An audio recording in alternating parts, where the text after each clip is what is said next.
Semua hal yang terjadi dalam kehidupan kita hari ini, di sini, saat ini, sekarang, itu semua adalah undangan kita. Jadi kalau begitu, kapan hari pembalasan itu terjadi? Sekarang. Semua yang sedang terjadi sekarang adalah hari pembalasan. Balasan dari apa sih? Balasan dari sebab yang kita ciptakan. Itulah sumber penderitaan kalian. Dan saya bilang sekali lagi, yang membuat manusia menderita bukan kenyataan hidup. Yang membuat manusia menderita adalah penolakan dia terhadap kenyataan hidup. Banyak yang tidak sadar, kalau ditanya siapa yang kamu pertuhankan, jawabannya Allah. Tetapi di prakteknya yang dipertuhankan adalah agama. Siapa orang yang menuhankan agama? Apa cirinya? Cirinya sederhana. Siapapun orang yang memusuhi orang lain yang berbeda agama dengan dia, sesungguhnya dia menuhankan agama.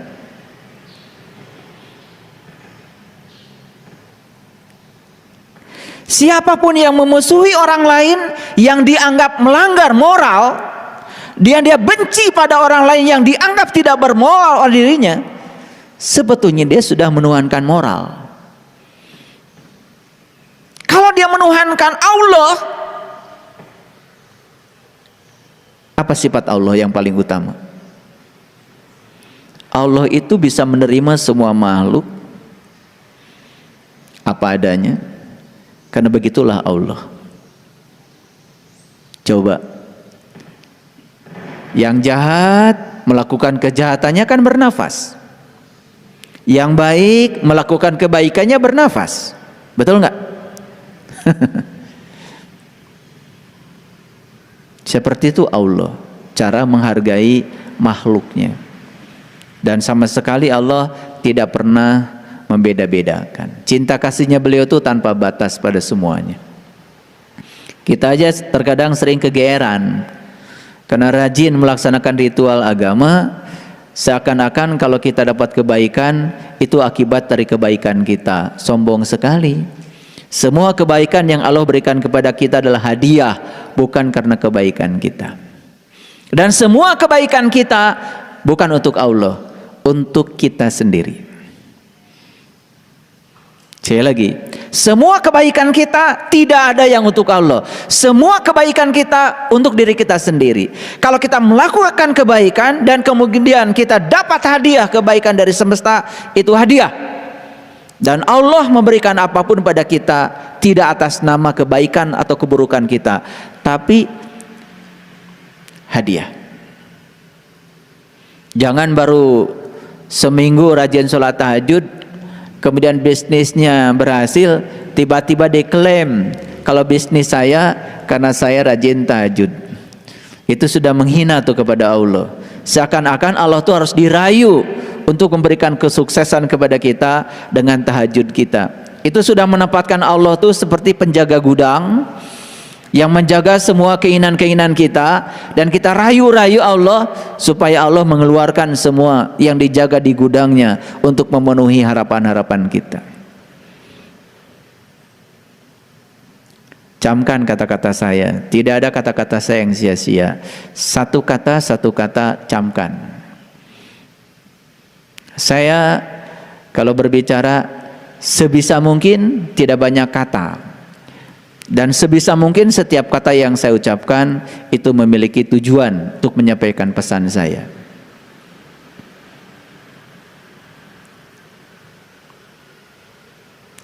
Tetapi jangan lupa, ini hukum alam.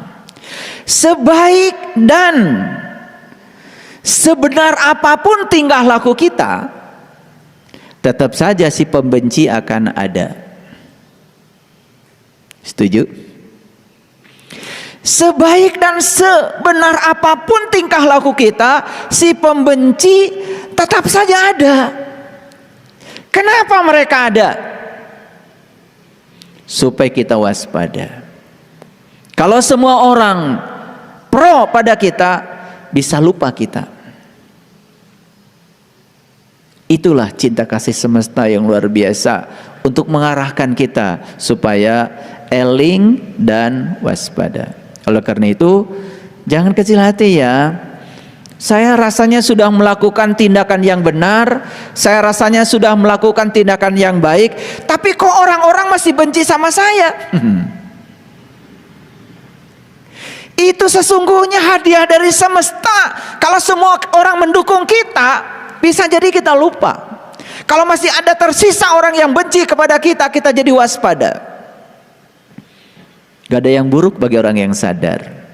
Oleh karena itu, para sahabat, kalau sudah melakukan tindakan baik, tindakan benar, tapi ada pembenci, jalan aja terus. Jalan terus. Hidup itu seperti mengayuh sepeda. Kalau kita berhenti mengayuh, jatuhlah sepeda kita. Hidup itu harus terus berjalan, harus move on.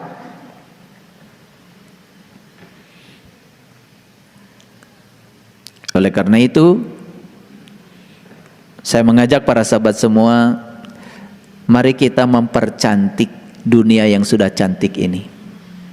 Itu yang dikatakan leluhur kita, memayu hayuning bawono. Mempercantik semesta yang sudah cantik ini. Karena Allah sudah menciptakan semesta ini begitu cantik, dan tugas kita datang ke semesta mempercantik semesta yang sudah cantik. Gimana cara mempercantiknya? Berhenti bertikai, berhenti memecah belah, jaga kasih sayang, jaga persaudaraan, jaga persatuan. Keren tuh. Disitulah kita punya kesempatan untuk mempercantik semesta yang sudah cantik ini. Mau nggak semua berkontribusi untuk itu? Kalau mau, ayo. Kesempatan kita cuman saat ini, di sini, sekarang. Tujuan hidup yang sebenarnya adalah hidup itu sendiri. Mumpung kita masih hidup, maka disinilah kita punya kesempatan untuk berbuat. Karena begitu kita sudah tidak hidup, tidak ada ranah kejadian di luar kehidupan. Baik, sekarang saya akan masuk pada topik kita hari ini. Judulnya Hari Pembalasan. Begitu saya nulis Hari Pembalasan, biasanya otak kita langsung terkoneksi. Oh, itu hari akhir. Terkoneksi biasanya, oh itu hari kiamat. Makanya banyak sekali yang cerita kiamat dengan konsep yang salah, yang tidak diajarkan oleh Al-Quran atau kitab-kitab suci yang lain. Saya heran sampai hari ini. Qiyam itu sendiri artinya bangkit. Qiyam itu sendiri artinya adalah berdiri. Qiyamul lail artinya bangkit tengah malam. Tapi kenapa ketika kita cerita kiamat, kebanyakan otak kita berpikir tentang kehancuran alam semesta ini? Itu yang saya sampai sekarang gak ngerti. Memang cerita kiamat itu ditandai dengan gunung-gunung diperjalankan, manusia diterbangkan seperti anai-anai. Itu bahasa simbolik. Anai-anai itu siraru. Anai-anai itu tinggalnya dalam kegelapan, di lubang. Dan begitu musim hujan, anai-anai keluar dari lubang. Apa yang dicari anai-anai? Lampu. Dengan sayapnya yang tipis, dia terus mengejar sampai pada cahaya. Begitu tiba pada cahaya, patah sayapnya, jatuhlah anai-anai dan mati.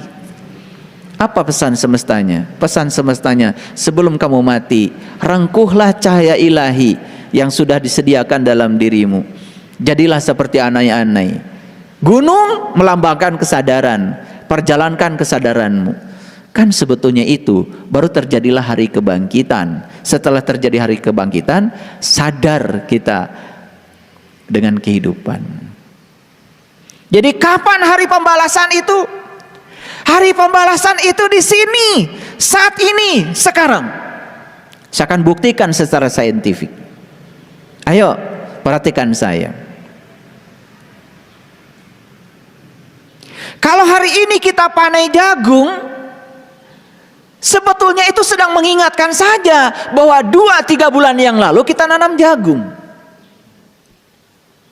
Kalau hari ini kita panen pisang, hanya sedang mengingatkan saja bahwa setahun yang lalu kita tanam pisang. Kalau hari ini kita panen beras, 4 bulan yang lalu kita tanam beras. Jadi semua yang terjadi hari ini dalam kehidupan kita sebetulnya sedang mengingatkan apa yang pernah kita tanam di masa lalu. Ini hukum. Camkan dulu.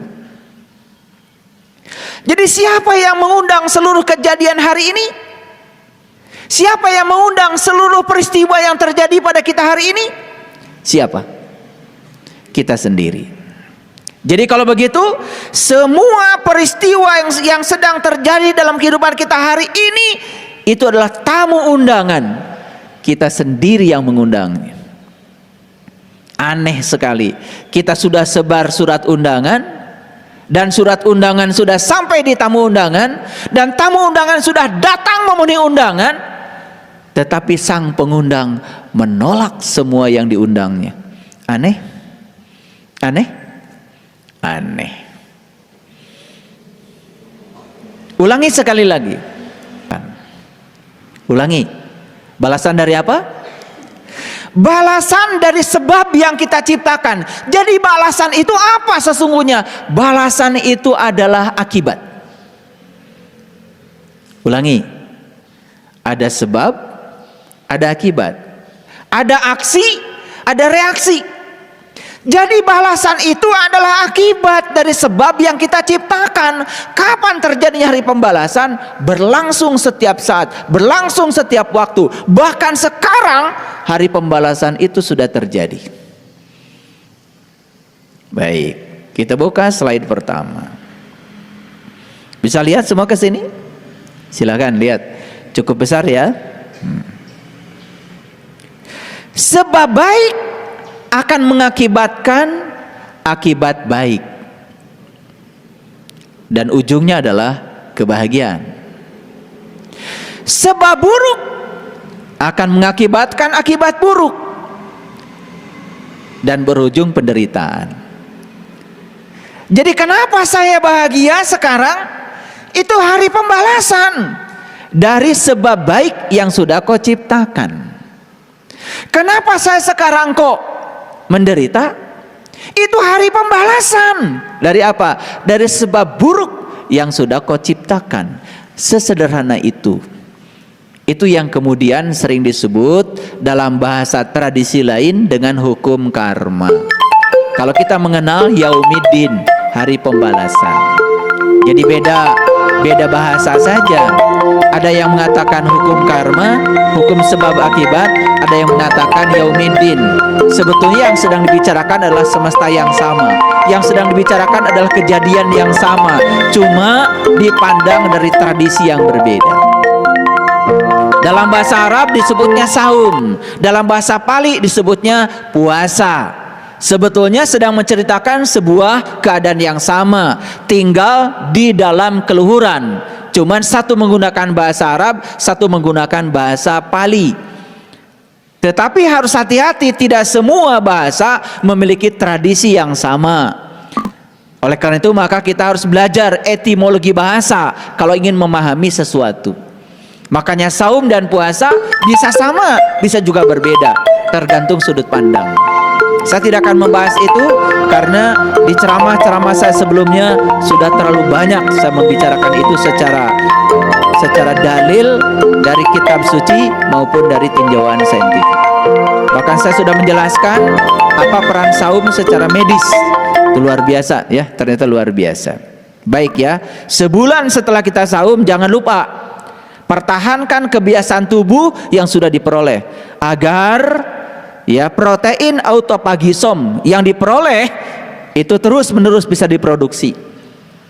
Makanya setidak-tidaknya para sahabat nanti melaksanakan saum seminggu 2 kali, Senin dan Kamis. Itu kan dianjurkan oleh Rasulullah.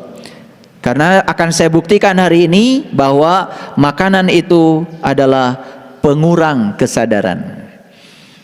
Makanya ada kata-kata bijak dalam sebuah kitab suci yang mengatakan seperti ini.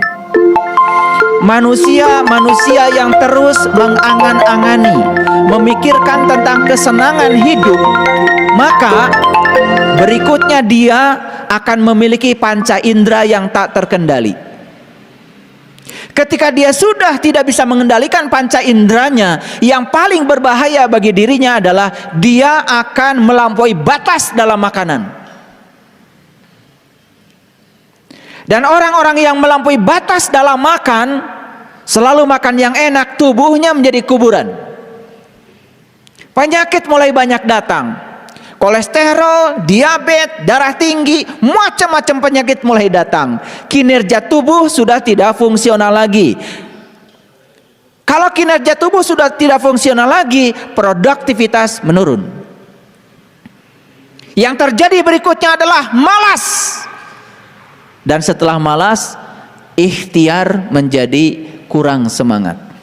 Maka di akhir perjalanannya apa? Penderitaan. Itu persis seperti angin yang akan merubuhkan pohon yang kuat. Sekuat apapun pohon, kalau anginnya kencang, rubuh juga. Jadi perhatikan orang-orang yang semacam itu. Sebaliknya orang-orang yang sudah berhenti mengangan-angani kesenangan hidup, dan sudah bisa mengendalikan seluruh panca inderanya,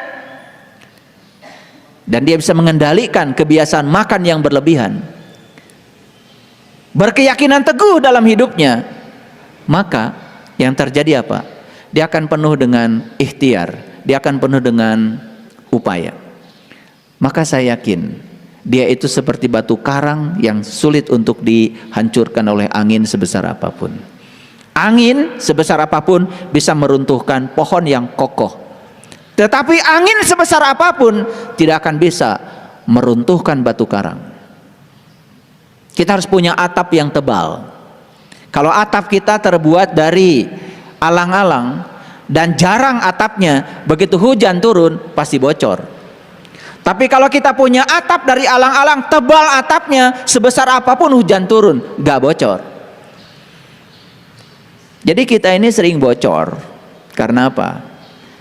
Karena kita tidak memiliki pertahanan.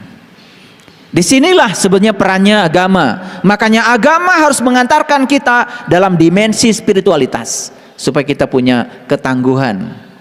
Nah, yang saya sampaikan tadi itu adalah ciri-ciri manusia tangguh tadi, bisa mengukur dirinya. Baik para sahabat, sebab baik diakibatkan oleh niat baik, sebab buruk diakibatkan oleh niat buruk. Jadi kalau kita berbicara hari pembalasan, berbicara tentang karma, kunci utama adalah niat.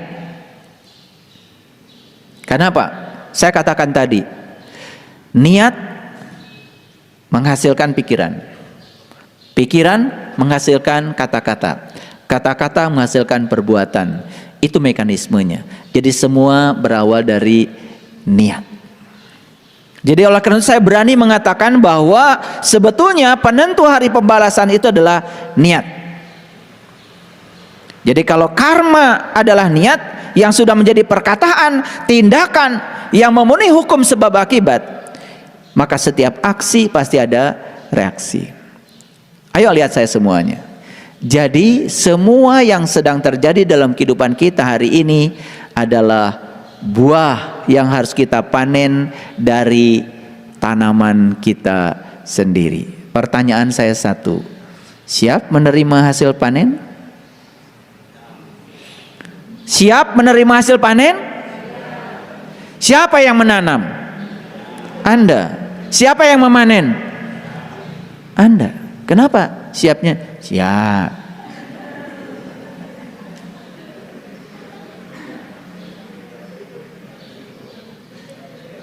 Siap. Kenapa tidak siap? Gitu. Karena kita sudah sadar sekarang, oh ternyata semua yang terjadi dalam kehidupan saya hari ini adalah buah yang harus dipertanggungjawabkan oleh saya, hasil tanaman saya sendiri. Belajar dong gentleman, Belajar menjadi penanggung jawab pada semua tindakan yang kita buat sendiri. Kita sering jadi pengecut. Berani berbuat, tetapi tidak berani bertanggung jawab. Nah loh, saya kasih tahu ya, sekali lagi, tidak ada kenyataan hidup yang membuat seseorang menderita. Karena semua penderitaan berasal dari penolakan dia terhadap kenyataan. Mungkin kita sakit. Rasa sakit yang ada pada tubuh kita itu hukum alam, itu alamiah dan tidak bisa ditolak. Tapi menderita karena rasa sakit itu pilihan.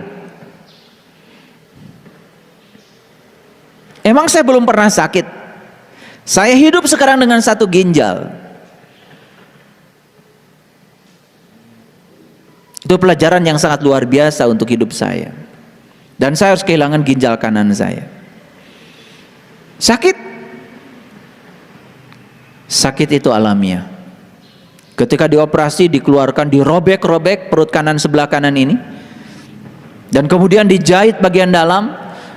Kata dokter ada puluhan, bahkan mungkin saja lebih dari puluhan pembuluh darah yang harus diikat kembali. Karena itu ginjal. Bagian yang sangat penting untuk saluran darah. Kata dokter, saya harus istirahat 3 bulan. Saya istirahat 3 hari, alhamdulillah. Sampai di rumah kering. Saya yang cabut selang-selangnya semua, dan saya yang ngurusi semuanya sendiri. Karena nggak ada yang berani lihat luka dari sini menganga sampai sini. Seminggu setelah itu saya pergi ke Samarinda. Ada kajian di sana. Waktu itu Samarinda dari Balikpapan belum ada jalan tol seperti sekarang. Dan saya pergi dari sini ke Balikpapan, dari situ kemudian jalan 5 jam ke Samarinda. Sampai di sana saya tidak berkurang aktivitas saya. Karena saya sudah tahu ilmunya.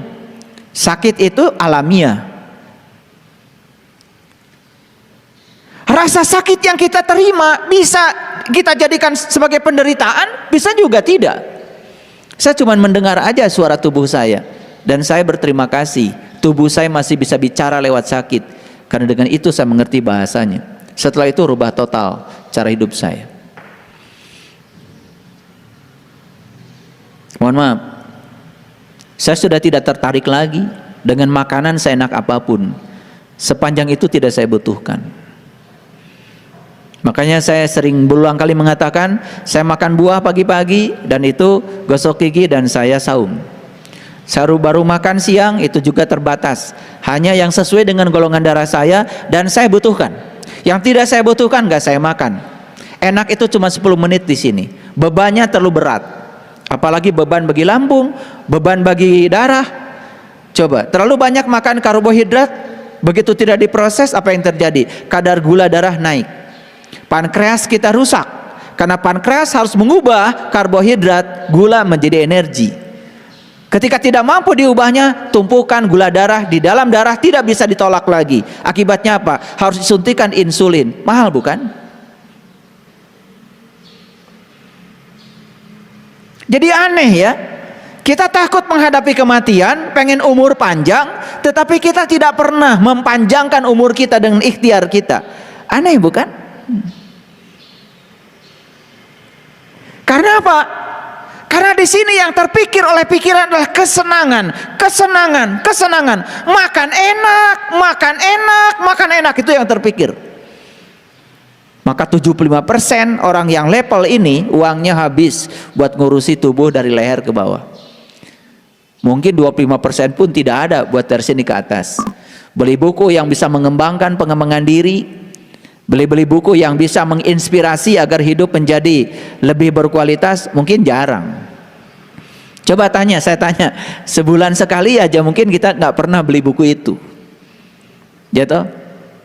Nggak apa-apa, ya sekarang banyak yang gratis di YouTube. Ceramah saya udah saya blast gratis. Dan kalau para sahabat mendengarkan kajian-kajian saya, kemudian membaca buku yang terbaru sekalipun tentang pengembangan diri, itu sudah masuk di situ. Itu artinya apa? Artinya saya sudah merespon semua buku itu. Ada buku apa yang terbaru? Pasti saya tahu.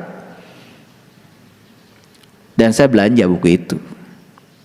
Tetapi buku itu tidak saya baca, sekedar dibaca. Saya praktekkan dulu. Kalau sudah jadi pengalaman, saya ceramahkan. Kalau belum jadi pengalaman, itu namanya katanya. Sebagus apapun kata buku, kalau itu belum jadi pengalaman, itu masih kata orang. Dan saya tidak pernah menceramahkan apa kata orang. Yang sudah saya sampaikan adalah yang sudah saya riset menjadi pengalaman pribadi saya. Itulah untungnya para sahabat.